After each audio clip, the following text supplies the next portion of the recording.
Hello everyone. दोस्तों आज जो है हम हरियाणा परिवार पहचान पत्र से लेके मैरिज सर्टिफिकेट या जाति प्रमाण पत्र उन सभी प्रमाण पत्रों के बारे में समझेंगे। उनसे रिलेटेड जो क्वेश्चन हैं उनके जवाब देंगे। तो चलिए दोस्तों स्टार्ट करते हैं। एक एक करके पूछे जाने वाले जो प्रश्न हैं, तो देखिए दोस्तों, सबसे पहला क्वेश्चन है व्हाट इज़ परिवार पहचान पत्र। तो दोस्तों जो पहचान पत्र है, परिवार पहचान पत्र क्या होता है वो जानते हैं। भारत का हरियाणा राज्य परिवार पहचान पत्र, जिसे हम पीपीपी, ट्रिपल पी या फैमिली आईडी नामक एक योजना चलाता है। इसका उद्देश्य है हरियाणा राज्य में परिवारों के बारे में विस्तृत जानकारी के साथ एक विश्वसनीय डाटाबेस बनाना है। प्रक्रिया हरियाणा में परिवार फैमिली आईडी रिपोजिटरी में नामांकन के लिए स्वेच्छा से अपनी बुनियादी जानकारी प्रदान करते हैं। लाभ जो हैं, इससे हरियाणा के नागरिकों के लिए सरकारी योजनाओं और सेवाओं का तक पहुंच आसान हो जाएगी। प्रत्येक नामांकित परिवार को एक विशेष 8 अंकीय परिवार आईडी प्रदान की जाती है। जन्म, मृत्यु और विवाह रिकॉर्ड के साथ लिंक करके डाटा का स्वतः अद्यतन सुनिश्चित करता है। अब जो नेक्स्ट क्वेश्चन है वो है, मैं परिवार पहचान नंबर के लिए कैसे साइन अप कर सकता हूँ। तो अपने या अपने परिवार के किसी सदस्य के लिए पीपीएन हेतु साइन अप करने के लिए आपको निम्नलिखित अधिकृत केंद्रों में से किसी एक पर जाना होगा। सीएससी विलेज इन सामान्य सेवा केंद्रों के माध्यम से नागरिकों के लिए आसान पहुंच सुनिश्चित की जाती है। सरल केंद्र राज्य द्वारा संचालित अंत्योदय सरल केंद्रों में भी नामांकन संभव है। पीपीपी यानी कि ट्रिपल पी ऑपरेटर, ये वे ऑपरेटर हैं जो पीपीपी कार्य के लिए राज्यवार पंजीकरण रखते हैं। नागरिक लॉगिन, यह विकल्प मेरा परिवार .हरियाणा.gov.in पोर्टल के माध्यम से सुलभ है। अपने आधार नंबर का उपयोग करके नागरिक अपने रिश्तेदारों को यहाँ पंजीकृत कर सकते हैं। पीपीएन कार्यक्रम में नामांकन के लिए भुगतान या आवेदन शुल्क की आवश्यकता नहीं है। नामांकन केंद्रों पर जाते समय एक वैध आधार कार्ड या नंबर और पते का कोई प्रमाण पत्र लाना न भूलें। अब देखिए जो तीसरा क्वेश्चन है उसका जवाब देते हैं। परिवार पहचान पत्र के लिए किसे पंजीकरण कराना आवश्यक है। हरियाणा में रहने वाले हर परिवार को राज्य की सेवाओं तक आसान पहुंच के लिए खुद को ट्रिपल पी में नामांकन करवाना चाहिए। आधार पता हरियाणा का होना चाहिए। इस प्रकार के परिवार को 8 अंकों की स्थायी पारिवारिक आईडी मिलेगी। चौथा क्वेश्चन देखते हैं दोस्तों, परिवार पहचान पत्र में जानकारी कैसे अपडेट की जा सकती है। मेरा परिवार पोर्टल या सीएससी केंद्र पर जाकर आप अपने परिवार के विवरण जैसे नाम, जन्म तिथि, आयु, पता, परिवार की आय, जाति या श्रेणी, बैंक खाता विवरण, लिंग, दिव्यांग स्थिति, विवाहित स्थिति, योग्यता, मोबाइल नंबर, हिंदी नाम में परिवर्तन आदि अपडेट के लिए ऑनलाइन आवेदन कर सकते हैं। स्व उद्यतन मोड, मतलब आप खुद भी अप्लाई कर सकते हैं। मेरा परिवार .हरियाणा.gov.in पर जाएं और लॉगिन के अंतर्गत नागरिक लॉगिन चुनें। सुधार मॉड्यूल बटन पर क्लिक करें और उस सदस्य को चुनें जिसका डेटा आप बदलना चाहते हैं। सहायता प्राप्त मोड, अपने परिवार के विवरण को अपडेट करने के लिए निकटतम सीएससी सरल केंद्र या पीपीबी ऑपरेटर से संपर्क करें। वे आपकी ओर से आवश्यक जानकारी अपडेट करेंगे। निकटतम सीएससी ऑपरेटर के बारे में जानने के लिए कृपया मेरा परिवार .हरियाणा.gov.in एक्टिव ऑपरेटर डाटा पर जाएं। ठीक है। अब देखिए जो पांचवा क्वेश्चन है वो है, मैं अपने परिवार में नया सदस्य कैसे जोड़ सकता हूँ। अपने परिवार में सदस्य जोड़ने के लिए निम्नलिखित चरण अपनाएं। वेबसाइट मेरा परिवार .हरियाणा.gov.in पर जाएं। वेबसाइट पर पीपीएन खोज विकल्प चुनें। अपनी पारिवारिक जानकारी प्राप्त करने के लिए अपना पीपीएन दर्ज करें। गोपनीयता के उद्देश्य से जानकारी तुरंत प्रदर्शित नहीं की जाती है। इसे परिवार के मुखिया के पंजीकृत मोबाइल नंबर पर प्राप्त ओटीपी जमा करने के बाद ही प्राप्त किया जा सकता है।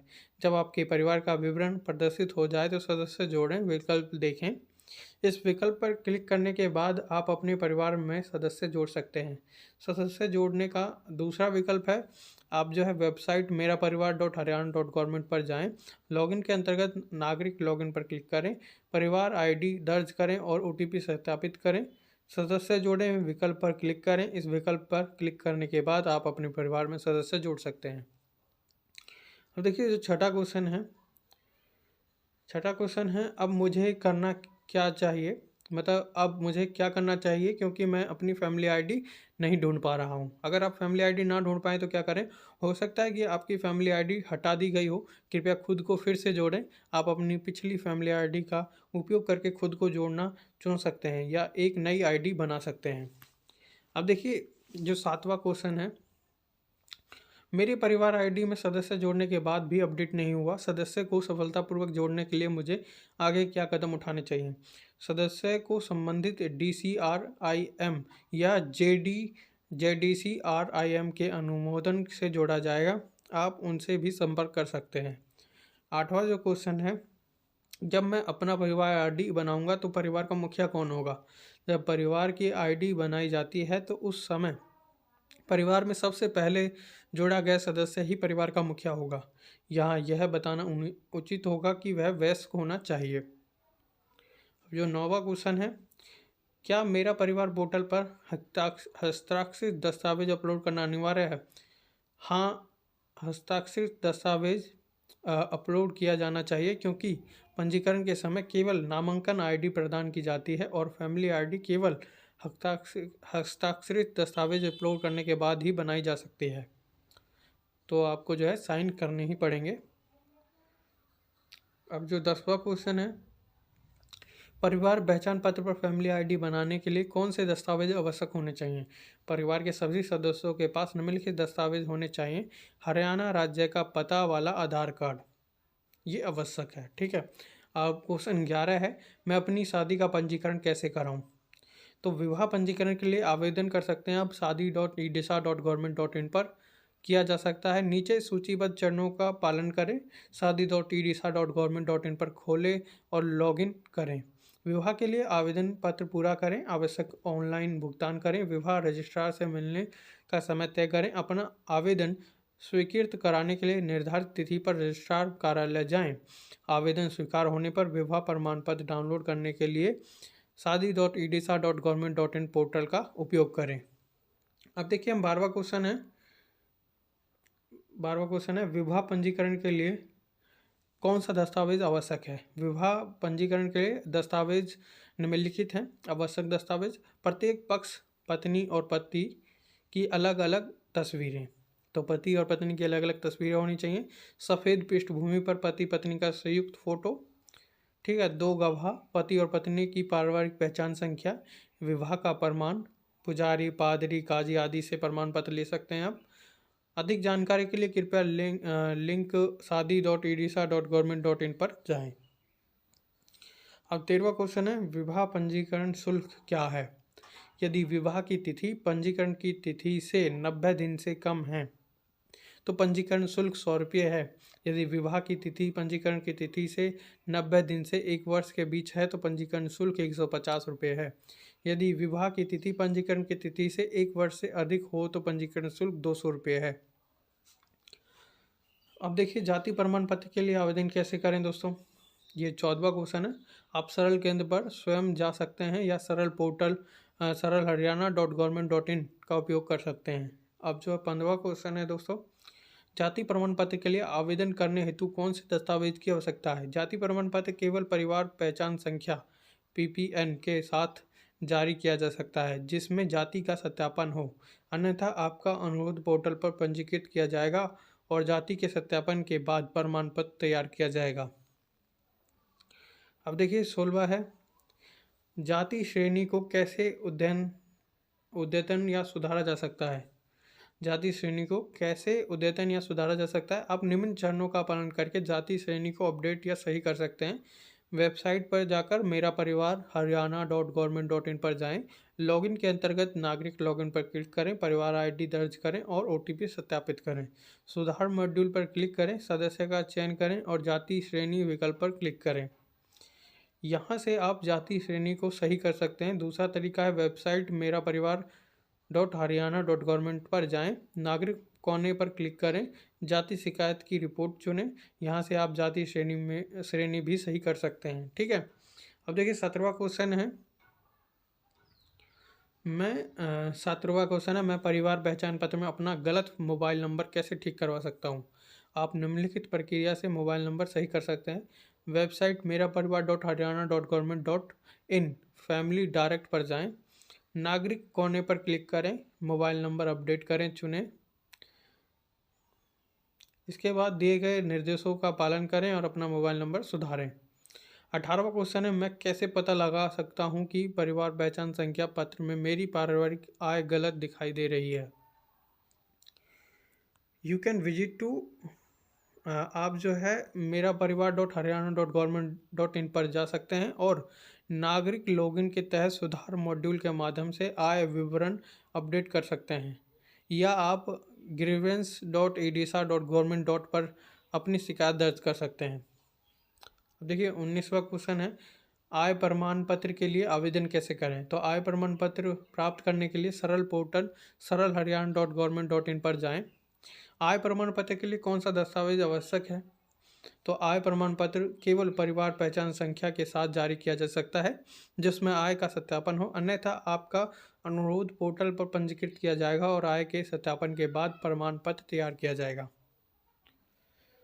अब देखिए आय का पुनः सत्यापन कैसे किया जाता है। जिन परिवारों के नागरिक एलसी स्तर पर सत्यापित आय से संतुष्ट नहीं है, उनकी आय के पुनः सत्यापन के लिए नागरिकों के अनुरोध के आधार पर आय के पुनः सत्यापन के लिए डेटा को सेक्टर समितियों को भेजा जाएगा। अब देखिए 22वां क्वेश्चन है, मैं पीपीएन में अपनी आय को कैसे सही या अपडेट कर सकता हूँ? आप सीएससी अंत्योदय सरल केंद्र के माध्यम से आवेदन कर सकते हैं, या आप नागरिक लॉगिन के तहत सुधार मॉड्यूल के माध्यम से आवेदन कर सकते हैं, या आप सरल पोर्टल सरल-हरियाणा.गवर्नमेंट.इन पर जा सकते हैं। ठीक है, अब देखिए यदि परिवार के किसी सदस्य की आय सत्यापित होने के बाद मृत्यु हो जाती है या वह किसी अन्य पारिवारिक आईडी से जुड़ जाती है, ऐसे परिवार के सदस्य की आय को परिवार की आय से कैसे घटाया जा सकता है? जब परिवार का कोई सदस्य मर जाता है तो परिवार की आय सत्यापन के माध्यम से संशोधित की जाती है। क्या किसी भी पेंशन के लिए पात्र होने हेतु पीपीएन नामांकन आवश्यक है? तो हाँ, राज्य सरकार से कोई भी पेंशन प्राप्त करने के लिए पात्र व्यक्ति के पास परिवार पहचान संख्या होना अनिवार्य है। अब जो 25वां क्वेश्चन है दोस्तों, परिवार पहचान संख्या पत्र से संबंधित शिकायत कैसे दर्ज करें? तो अपने पीपीएन में गलत जानकारी को संपादित करने से संबंधित शिकायत दर्ज करने के लिए कृपया ऑनलाइन लिंक मेरा परिवार.हरियाणा.गवर्नमेंट.इन रिपोर्ट ग्रीवेंस पर जाएं। सेवा अस्वीकार करने की शिकायत दर्ज करने के लिए कृपया ऑनलाइन लिंक grievance.edisa.government.in पर जाएं।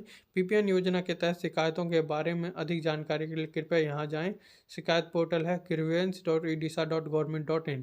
शिकायत हेल्पलाइन नंबर है 01724880 और 9 से लेकर 6 बजे तक आप सोमवार से शनिवार शिकायत दर्ज कर सकते हैं।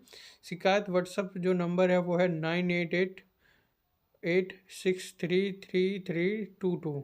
शिकायत ईमेल आईडी है complaint@hppa.grid@haryana.government.in। अब देखिए मैं राशन कार्ड के लिए आवेदन कैसे कर सकता हूँ? तो बीपीएल राशन कार्ड पाने के लिए नागरिक को परिवार पहचान संख्या के साथ नामांकन पंजीकरण करना होगा। पात्रता की जांच करने के लिए आप सरल-हरियाणा.गवर्नमेंट.इन या खाद्य एवं नागरिक आपूर्ति विभाग की वेबसाइट पर जा सकते हैं। 27वां क्वेश्चन है, आय संबंधी कुछ छूट के कारण मेरा राशन कार्ड हटा दिया गया है। आय संबंधी कुछ छूट के कारण मेरा राशन कार्ड हटा दिया गया है, मैं शिकायत कैसे दर्ज कर सकता हूँ? जब किसी नागरिक को आय संबंधी छूट जैसे 1,80,000 से अधिक वार्षिक आयकर रिटर्न वाहन आदि के कारण सेवा से वंचित किया जाता है तो वे grievance.edisa.government.in पर शिकायत दर्ज कर सकते हैं। सहायक दस्तावेजों विवरणों के आधार पर आवश्यक कार्रवाई की जाएगी। मैं एक बार दोबारा से पढ़ देता हूँ 27वां जो आंसर है, जब किसी नागरिक की आय संबंधी छूट के कारण सेवा से वंचित किया जाता है तो वे grievance.edisa.government.in पर शिकायत दर्ज कर सकते हैं। सहायक दस्तावेजों विवरणों के आधार पर आवश्यक कार्रवाई की जाएगी। अब जो 28वां क्वेश्चन है वो है, मैं अपने राशन कार्ड पर सदस्य विवरण कैसे अपडेट कर सकता हूँ? आपका राशन कार्ड परिवार पहचान पत्र पीपीपी से जुड़ा हुआ है। परिवार के सदस्यों का विवरण अपडेट करने के लिए आप मेरा परिवार dot Haryana dot government dot in पर जा सकते हैं और सिटीजन कॉर्नर पर जाकर परिवार का विवरण अपडेट कर सकते हैं, जो आपके राशन कार्ड में अपने आप अपडेट हो जाएगा। ठीक है, अब देखिए,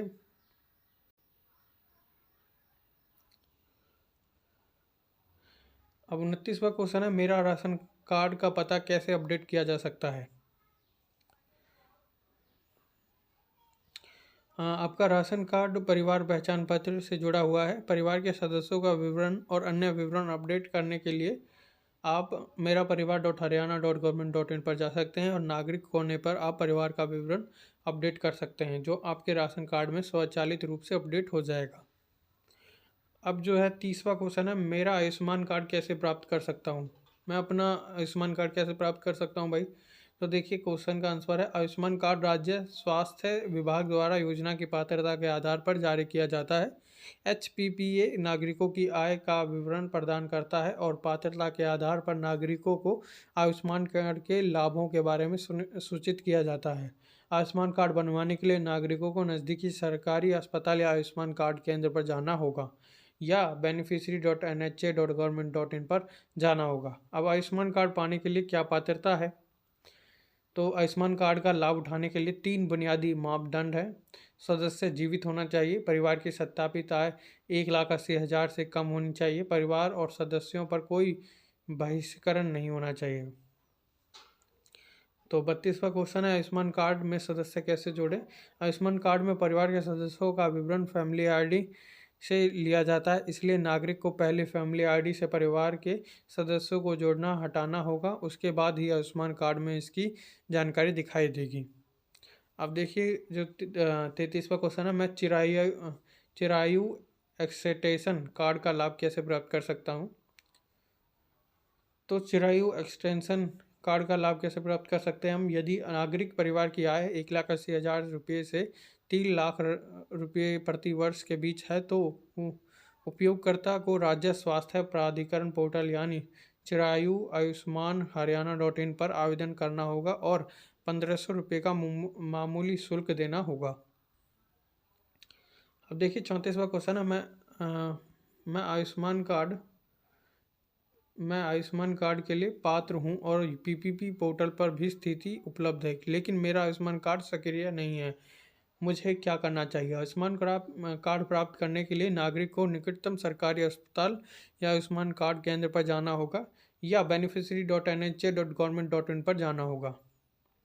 अब जो 35वां क्वेश्चन है, वह है, कोई उपयोगकर्ता स्वयं अपने परिवार आईडी में सुधार करने के लिए अनुरोध कैसे कर सकता है। हमारी वेबसाइट मेरा परिवार .हरियाणा.government.in पर पहुंचने के लिए इन परिष्कृत चरणों का पालन करें। लॉगिन अनुभाग के अंतर्गत स्थित नागरिक लॉगिन पर क्लिक करें, अपने PPN या आधार नंबर से परिवार पहचान पत्र खोजें, आवश्यक सुधार करने के लिए आगे बढ़ें, सुधार पूरा करने के बाद अद्यतन जानकारी सबमिट करें। अब जो 36वां क्वेश्चन है, वो है, क्या यह संभव है कि मैं अपनी सुधार स्थिति की जांच कर सकूं। हाँ, आप नागरिक लॉगिन में सुधार मॉड्यूल स्थिति के माध्यम से सुधार की स्थिति जांच कर सकते हैं। अब जो 37वां क्वेश्चन है, वो वृद्धावस्था पेंशन के लिए है। ठीक है, तो वृद्धावस्था पेंशन के लिए कौन पात्र है, इसका लाभ उठाने के लिए लोगों को कौन से दस्तावेज और औपचारिकताएं पूरी करनी होंगी। तो पात्रता मानदंड की बात करते हैं, तो व्यक्ति की आय 60 वर्ष या उससे अधिक हो, व्यक्ति हरियाणा राज्य का अधिवासी और निवासी हो और उसकी पति पत्नी की सभी स्रोतों से संयुक्त आय 3 लाख रुपये से प्रति वर्ष से अधिक नहीं हो, बहिष्कृत श्रेणी में ना हो और उपरोक्त के होते हुए भी किसी भी सरकार या स्थानीय संवैधानिक निकाय से या किसी भी सरकार या स्थानीय स्वाधिकृत निकाय द्वारा वित्त पोषित किसी भी संगठन से पेंशन प्राप्त करने वाला कोई भी व्यक्ति इस योजना के तहत भत्ता प्राप्त करने के लिए पात्र नहीं होगा। सामाजिक सुरक्षा लाभ से संबंधित किसी भी सरकारी अधिसूचना में जहां भी पेंशन आता है उसका अर्थ है और इसमें निम्नलिखित योजनाओं सहित संचित आय से प्राप्त या उपार्जित आय शामिल है। भविष्य निधि, वाणिज्यिक बैंक, वित्तीय स्थान या बीमा सहित किसी भी स्रोत से वार्षिक अधिक जानकारी के लिए कृपया इस लिंक पर जाएं।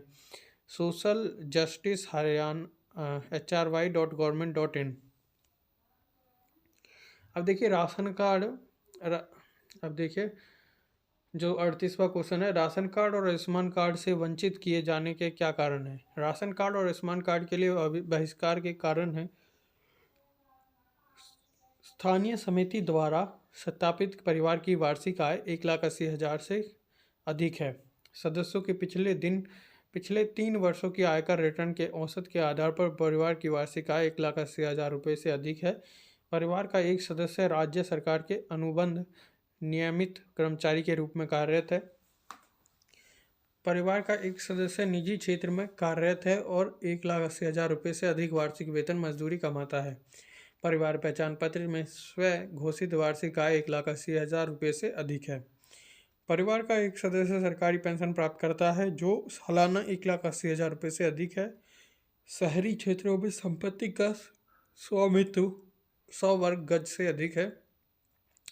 ग्रामीण क्षेत्रों में संपत्ति का स्वामित्व 200 वर्ग गज से अधिक है। परिवार का कोई सदस्य किसान है और पिछले वर्ष उनकी कृषि बिक्री 1,80,000 रुपये से अधिक थी। नागरिक के अनुरोध का बहिष्करण। परिवार का कोई सदस्य किसान है और पिछले वर्ष उनकी कृषि बिक्री 4 लाख रुपये से अधिक थी और परिवार का कोई सदस्य अपने नाम से पंजीकृत 4 पहिया वाहन का मालिक है। अब देखिए 29वां जो क्वेश्चन है 39वां, तो 39वां जो क्वेश्चन है वो है विधवा पेंशन के लिए पात्रता मानदंड क्या है। तो हम वो पढ़ देते हैं दोस्तों। पात्रता मानदंड है 18 वर्ष या उससे अधिक आयु की कोई महिला इस योजना के तहत पेंशन पाने के लिए पात्र है यदि वह हरियाणा की मूल निवासी है और आवेदन जमा करने के समय पिछले 1 वर्ष से हरियाणा राज्य में रह रही है। साथ ही सभी स्रोतों से उसकी अपनी आय 3 लाख रुपये प्रति वर्ष से कम है। इसके अलावा निम्नलिखित 3 वर्षों में से कोई एक पूरी होती है। वह विधवा है। वह पति माता पिता और बेटे के बिना निराश्रित है। वह विवाहित महिलाओं के मामले में पति या अन्य महिलाओं के मामले में माता पिता के प्रति त्याग या शारीरिक मानसिक अक्षमता के कारण निराश्रित है। अपवर्जन उपरोक्त के होते हुए भी किसी भी सरकार या किसी स्थानीय स्वाविधिक निकाय या किसी भी सरकार या स्थानीय संवैधानिक निकाय द्वारा प्राप्त रूप से वित्त पोषित किसी संगठन द्वारा नियोजित महिला या जो वहां से पेंशन या पारिवारिक पेंशन ले रही है इस योजना के तहत पात्र नहीं होगी। सामाजिक सुरक्षा लाभों से संबंधित किसी भी सरकारी अधिसूचना में पेंशन का अर्थ है और इसमें निम्नलिखित योजनाओं सहित संचित आय से प्राप्त या उपार्जित आय शामिल है। भविष्य निधि वाणिज्यिक बैंकों वित्तीय संस्थानों या बीमा रही सहित किसी भी स्रोत से वार्षिकी। अधिक जानकारी के लिए कृपया इस लिंक पर जाएं। Social justice HRY.government.in। अब देखिए विधुर पेंशन के लिए पात्रता मानदंड क्या है। तो देखिए विधुर मतलब होता है दोस्तों जिनकी वाइफ की डेथ हो गई हो। तो इस योजना के तहत वित्तीय सहायता के लिए पात्र व्यक्ति इस प्रकार होगा। एक विधुर जो 40 वर्ष की आयु प्राप्त कर चुका है और उसकी स्वयं की सत्यापित वार्षिक आय 3 लाख रुपये तक है। व्यक्ति हरियाणा का मूल निवासी होना चाहिए और आवेदन जमा करने के समय पिछले 15 वर्षों से हरियाणा राज्य में रह रहा हो। एक व्यक्ति जो तलाकशुदा है या लिव इन रिलेशनशिप में रह रहा है वह योजना के तहत वित्तीय सहायता के लिए पात्र नहीं होगा। अधिक जानकारी के लिए कृपया इस लिंक पर जाएं। Social justice HRY.government.in। अब देखिए 41वां क्वेश्चन है अविवाहित पेंशन के लिए पात्रता मानदंड क्या है।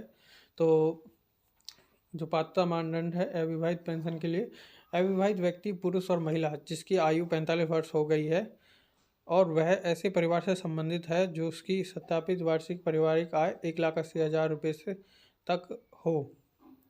व्यक्ति हरियाणा का मूल निवासी होना चाहिए और आवेदन जमा करने के समय पिछले 1 वर्ष से हरियाणा राज्य में रह रहा हो। अधिक जानकारी के लिए कृपया इस लिंक पर जाएं। Social justice HRY.government.in। यदि किसी नागरिक को सरकार की ओर से कोई योजना या सेवा मिल रही हो और वह बंद हो जाए तो उसे क्या करना चाहिए।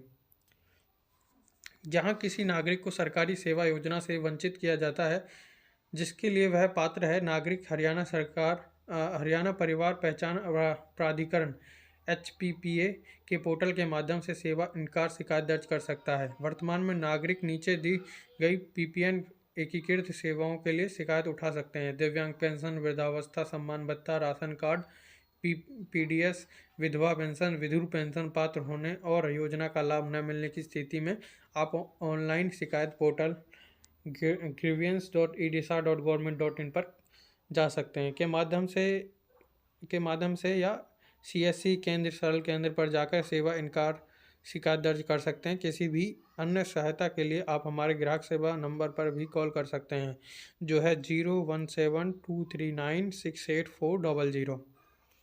अब देखिए 43वां जो क्वेश्चन है वो है दिव्यांग पेंशन के लिए पात्र होने हेतु क्या आवश्यक है। तो आवश्यकताएं बतानी है, पात्रता मापदंड बताने। व्यक्ति की आयु जो है 18 वर्ष या उससे अधिक हो, व्यक्ति हरियाणा का मूल निवासी हो और आवेदन जमा करने के समय पिछले 3 वर्षों से हरियाणा में रह रहा हो। सभी स्रोतों से व्यक्ति की स्वयं आय श्रम विभाग द्वारा अधिसूचित अकुशल श्रम की न्यूनतम मजदूरी से अधिक नहीं होनी चाहिए। व्यक्ति की विकलांगता 60 से 100% के बीच होनी चाहिए। इनमें शामिल हो सकते हैं अंधापन, कम दृष्टि, कुष्ठ रोग ठीक हो चुका हो, सुनने की दुर्बलता, चलने फिरने में अक्षमता, मानसिक मंदता, मानसिक बीमारी। सामाजिक सुरक्षा लाभ से संबंधित किसी भी सरकारी अधिसूचना में पेंशन का अर्थ है और इसमें निम्नलिखित योजनाओं सहित संचित आय से प्राप्त या अर्जित आय शामिल है। भविष्य निधि या वाणिज्य बैंक, वित्तीय संस्थान या बीमा सहित किसी भी स्रोत से वार्षिकी। अधिक जानकारी के लिए कृपया इस लिंक पर जाएं socialjustice.hry.government.in। अब देखिए दोस्तों जो 44वां क्वेश्चन है वह सुधार मॉड्यूल का उपयोग करके नागरिक किस प्रकार के सुधार कर सकते हैं। तो नागरिक मेरा परिवार.हरियाणा.government.in पर सुधार मॉड्यूल के माध्यम से निम्न प्रकार के सुधार कर सकते हैं। ये हैं जो सुधार हैं वो हैं बैंक खाता, IFSC, डेट ऑफ बर्थ, पता, पिता माता का नाम, लिंग HOF में परिवर्तन, मतलब आप जो मेल है या फीमेल है वो चेंज कर सकते हैं। HOF में परिवर्तन कर सकते हैं। हेड ऑफ फैमिली जो है वो चेंज कर सकते हैं। आय में परिवर्तन कर सकते हैं। पति पत्नी का नाम चेंज कर सकते हैं। मृत के रूप में चिन्हित करें, जीवित के रूप में चिन्हित करें। जाति श्रेणी, वैवाहिक स्थिति, राज्य में प्रवास, योग्यता, वर्ष से रह रहे हैं, सगाई, दिव्यांग नागरिक। उपयुक्त सभी निम्नलिखित विवरणों को नागरिक लॉगिन के साथ ठीक कर सकते हैं। अब 45वां क्वेश्चन है दोस्तों, यदि मेरा बैंक खाता नंबर सही ढंग से प्रदर्शित नहीं हो रहा है तो मैं इसे कैसे बदल सकता हूँ। बैंक खाता संख्या सही करने के लिए निम्न चरण अपनाएं। मेरा परिवार.हरियाणा.government.in वेबसाइट खोलें, लॉगिन बटन दबाएं, नागरिक लॉगिन पर क्लिक करें, विकल्प पर क्लिक करें और OTP सत्यापित करें और अपना PPN दर्ज करें। सुधार मॉड्यूल विकल्प पर क्लिक करने के बाद बैंक खाता IFSC चुनें। उसके बाद दिए गए चरणों का पालन करके अपना बैंक खाता नंबर सही करें। अब देखिए यदि 46वां क्वेश्चन है, यदि मेरा IFSC कोड किसी अन्य बैंक खाता संख्या के साथ जोड़ दिया गया है तो मैं इसे कैसे ठीक कर सकता हूँ। IFSC कोड को सही करने के लिए निम्न चरण है। मेरा परिवार.हरियाणा.government.in पर वेबसाइट खोलें, लॉगिन बटन दबाएं, नागरिक लॉगिन विकल्प पर क्लिक करें, OTP सत्यापित करें और अपना PPN दर्ज करें। सुधार मॉड्यूल विकल्प पर क्लिक करने के बाद बैंक खाता IFSC चुनें। उसके बाद दिए गए चरणों का पालन करके अपना IFSC कोड सही कर सकते हैं। अब देखिए 47वां क्वेश्चन है, यदि मेरा बैंक खाता सत्यापन अनुरोध अभी भी लंबित दिखाया गया है तो सत्यापन के लिए अनुमानित समय क्या है। तो बैंक सत्यापन हेतु समय 20 दिन है। और ये हमने सभी क्वेश्चनों के जवाब दे दिए हैं दोस्तों। और ऐसी और वीडियो के लिए हमारे चैनल को सब्सक्राइब कीजिए, शेयर कीजिए, लाइक कीजिए। Thank you.